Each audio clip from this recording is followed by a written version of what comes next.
Agora vamos continuar falando de poesia, né? Afinal de contas, depois dessa música bonita, a gente fica até inspirado, né? Opa! Vamos contar mais aí sobre a Usina dos Sonhos. Eu quero conhecer um pouquinho sobre esses projetos, as transformações que vocês têm vivenciado através da poesia. Elas acontecem, né? Acontecem. É uma coisa interessante. Vou citar um exemplo. Nós tivemos dentro da casa de detenção, lá que é uma delegacia que abriga cerca de 50 detentas aguardando a pena final. Uma das detentas, ela tinha feito um motim aqui em São Paulo e estava lá há algum tempo e era muito agressiva, já tinha batido umas 2 ou 3. Quando começou a fazer o workshop com ela sobre poesia, a cada 2 semanas, quando alguém da equipe chegava lá, era a que tinha o maior número de poemas escritos no livro, no caderno. E ela estava ansiosa para mostrar o que ela tinha escrito. E ela começou a modificar com ela e na relação com os terceiros, com as outras. Então, quer dizer, ela encontrou um canal de expressão.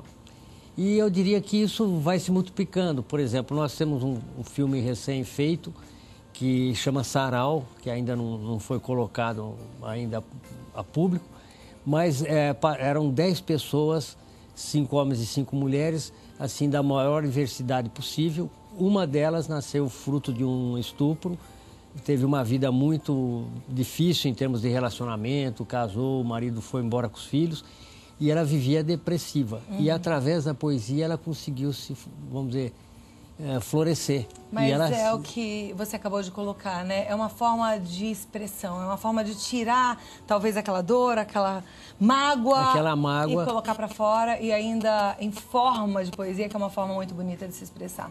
A gente tem algumas imagens da Usina dos Sonhos, queria mostrando para você enquanto a gente continua a nossa conversa aqui. Pode soltar as imagens? Aí, olha, foi onde tudo começou? É sério. E como é que começou esse projeto? De onde surgiu esse sonho? Bom, aí surgiu, inicialmente, enquanto, vamos dizer, presidente da empresa, a gente queria fazer uma transformação. Primeiro começamos com um trabalho técnico, depois comportamental, e a gente foi percebendo que a gente tinha que mexer com as pessoas, com a estrutura mais interior das pessoas. E aí a gente entendeu que teria que trabalhar com a criança. E trabalhando com a criança nas escolas, a gente sentiu que a poesia tem um poder transformador. E como eu mesmo, pessoalmente, comecei a escrever poesia aos 40 anos. E aí eu percebi o quanto mexeu comigo, e quanto eu aprendi a levar a vida de uma forma mais leve, transmutadores e aquela coisa toda. Então eu falei, bom, vamos tentar levar também para outro público, para o pessoal nas indústrias, no comércio, na casa de detenção, no APAE, terceira idade, os dependentes químicos. Então nós começamos a desenvolver projetos, um projeto chamado Entre Versos, que um grupo ia e fazia workshops nesses diversos segmentos. Então você começou tudo isso, Zé Eduardo? Começamos isso em 1995. Eu acho incrível quando eu encontro alguém sonhador, assim, mas que realiza o sonho, né? Que faz acontecer. E deve ser muito gostoso hoje você olhar para sua cidade. Dois Córregos é uma cidade relativamente pequena. Eu acho que dá para perceber mudança, né? Da época do início, de antes do projeto e agora que o projeto existe. Eu diria que existem mudanças em pessoas e em grupos. É claro que você não pode imaginar como um todo, mas é como se fosse uma pedra que você joga no lago, né? Ela cai ali, ela faz aquelas ondinhas e vai espalhando aos poucos, né? Agora, falando em espalhar aos poucos, eu vi no site de vocês que vocês têm uma visão para espalhar esse projeto aos poucos e pelo país todo, né? Como é que a pessoa que tem vontade de implantar uma usina dos sonhos na cidade dela pode fazer? Como é que ela começa? Bom, eu acho que primeiro precisa encontrar os artistas, os poetas da cidade, ter um projeto, eleger uma área, não pode, quer dizer, não imagino fazer um trabalho como num todo, pode escolher uma casa da criança, ou um asilo, ou a casa de detenção, uma indústria, o comércio, e a partir dali, vamos dizer, passa a ser um polo irradiador, né? A escola é sempre um polo irradiador, porque a escola é uma coisa mais a longo prazo, mas é um polo irradiador. Eu acredito realmente no poder transformador da poesia, no poder de tocar as poesias. E eu tenho uma história que me tocou muito de Vinícius de Moraes, relatado pelo José Castelo no Poeta da Paixão, Vinícius, em 68, terminava um show em Coimbra, num teatro, quando o empresário dele disse: Vinícius, eu tenho duas más notícias a você. Uma, foi promulgado o ato institucional número 5 e o seu nome está lá, não vamos poder voltar ao Brasil tão já. E dois, lá fora tem um grupo de 80 a 100 jovens da juventude salazarista com cartazes dizendo fora Vinícius, Vinícius comunista e tal.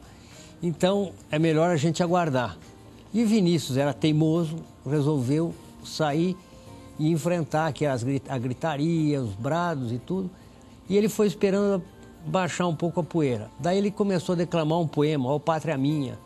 Na medida que ele declamava o poema, o silêncio se instalava. Quando ele terminou, um dos jovens pegou a sua capa e colocou aos seus pés. E os outros o seguiram e fizeram um tapete entre a porta do teatro e o carro que o aguardava. E ele foi caminhando e atrás dele, o empresário dele olhando assim, assustado, né? Até que entraram dentro do carro, o empresário lhe perguntou: Vinícius, o que aconteceu? Ele falou: olha, a gente pode ser rico, pode ser pobre, pode ser negro, pode ser branco, pode ser judeu, pode ser árabe, mas acima de nós há algo que nos une, é a poesia. E ele fez isso de uma forma muito inteligente, muito sensível, né? Grande Vinícius de Moraes, coisa boa da gente relembrar. Agora, Zé Eduardo, eu fiquei curiosa. Você falou que escreveu sua primeira poesia com 40 anos.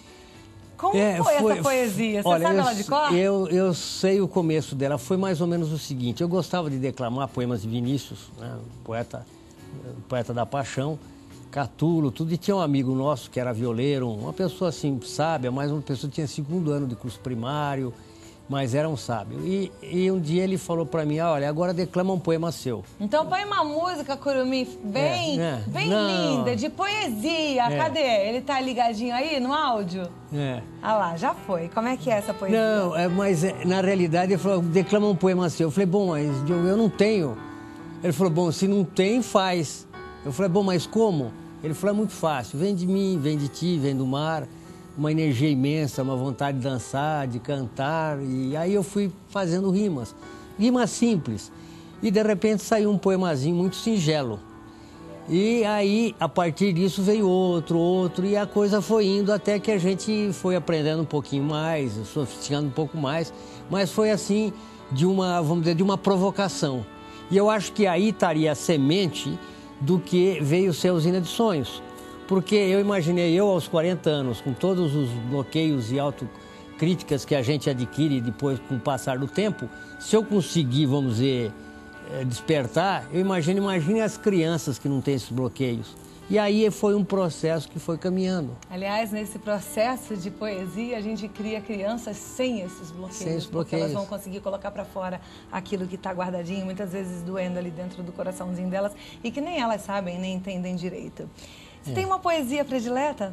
Olha, eu tenho várias, mas eu vou dizer uma historinha para você, que você me perguntou de história. Uma vez eu estava aqui na Marginal, eu estava com a minha filha recém-nascida lá no interior, eu viajava toda semana. Eu estava assim, preocupado em chegar em casa e aquele chuva, engarrafamento e o pessoal, vamos dizer, buzinando, nervoso. Eu falei, eu preciso sair dessa neurose coletiva. Comecei a olhar para o céu, vi as nuvens carregadas, vi os trovões, a chuva caindo, um canteiro de flores ali, e veio um poema. O trovão, com sua voz rouca e sensual, faz juras de amor a uma nuvem que, chorosa, derrama suas lágrimas por um raio fugidio que rasga o horizonte. Enquanto as flores, fascinadas com esta sinfonia de amor, recebem a seiva da vida. Para mim, eu consegui sair daquilo, eu esqueci da buzina, o motorista que me acompanhava também, o outro companheiro.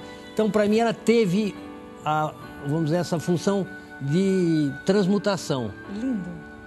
Muito lindo tudo isso que você falou. Adorei esse momento poético aqui no nosso Vida Melhor. Olha, aprendi mais uma. Eu acabei de escrever um livro, a gente vai lançar agora na Bienal Internacional do Livro no dia 1º. E eu até termino dizendo que é impossível finalizar um livro que fale sobre vida melhor, porque a cada dia eu aprendo um pouquinho sobre o que é ter uma vida melhor. Hoje eu aprendi que a gente não consegue ter uma vida melhor sem poesia. Tem que colocar poesia nas nossas vidas. Opa. Muito obrigada pela sua presença. Opa, eu Muito que obrigada pelo poema lindo que você declamou. Quer mais um? Pois não, com o maior prazer. Vai lá, mais um. O ritmo do meu compasso é de ternura e muito abraço, olhando a lua e as borboletas do terraço, dando beijo e aumentando o desejo a cada passo, amando e se entregando na chuva, no sol ou no mormaço. A cada dia, a cada hora, a sua presença ganha espaço. Que lindo! José Eduardo Mendes Camargo, escritor e poeta, presidente do Instituto Usina dos Sonhos. Quer entrar em contato? 0 operadora 14 3652 1265 ou 9981 8821. O site é o www.usinadosonhos.org.br. Muito obrigada pela sua presença aqui. Eu te agradeço. Coisa boa, né?